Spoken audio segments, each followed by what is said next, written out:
परमात्मा और किसान दोनों से एक बार बहस हो गई। एक बार एक किसान परमात्मा से बड़ा नाराज हो गया। कभी बाढ़ आ जाए, कभी सूखा पड़ जाए, कभी धूप बहुत तेज हो जाए, तो कभी ओले पड़ जाए। हर बार कुछ ना कुछ कारण से उसकी फसल थोड़ी खराब हो जाए। एक दिन बड़ा तंग आकर उसने परमात्मा से कहा, देखिए प्रभु, आप परमात्मा हैं, लेकिन लगता है आपको खेती बाड़ी की ज़्यादा जानकारी नहीं है। एक प्रार्थना है कि एक साल मुझे मौका दीजिए, जैसा मैं चाहूँ वैसा मौसम हो, फिर आप देखना मैं कैसे अन्न के भंडार भर दूंगा।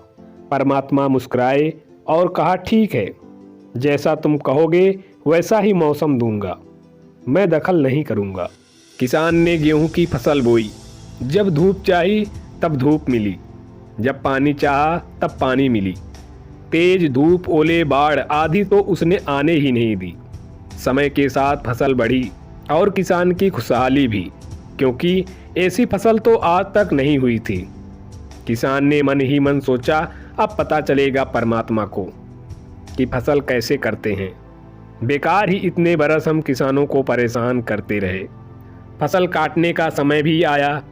किसान बड़े गर्व से फसल काटने गया, लेकिन जैसे ही फसल काटने लगा, एकदम से छाती पर हाथ रखकर बैठ गया। गेहूं की एक भी बाली के अंदर गेहूं नहीं था। सारी बालियां अंदर से खाली थी। बड़ा दुखी होकर उसने परमात्मा से कहा, प्रभु, ये क्या हुआ? तब परमात्मा बोले, ये तो होना ही था। तुमने पौधों को संघर्ष का जरा सा भी मौका नहीं दिया। ना तेज धूप में उनको तपने दिया, ना आधी ओले से जूझने दिया।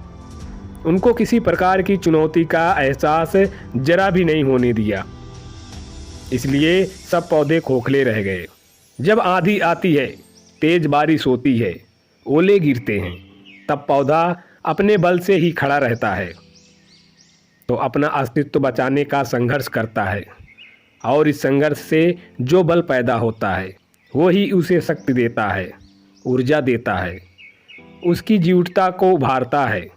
सोने को भी कुंदन बनने के लिए आग में तपने, हथौड़ी से पीटने, गलने जैसी चुनौतियों से गुजरना पड़ता है, तभी उसकी स्वर्णिम आभा उभरती है, उसे अनमोल बनाती है। उसी तरह जिंदगी में भी अगर संघर्ष ना हो, चुनौती ना हो, तो आदमी खोखला ही रह जाता है। उसके अंदर कोई गुण नहीं आ पाता।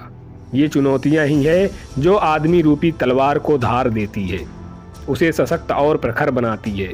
अगर प्रतिभाशाली बनना है तो चुनौतियों को स्वीकार करनी ही पड़ेगी, अन्यथा हम खोखले ही रह जाएंगे। अगर जिंदगी में प्रखर बनना है, प्रतिभाशाली बनना है, तो संघर्ष और चुनौतियों का सामना तो करना ही पड़ेगा।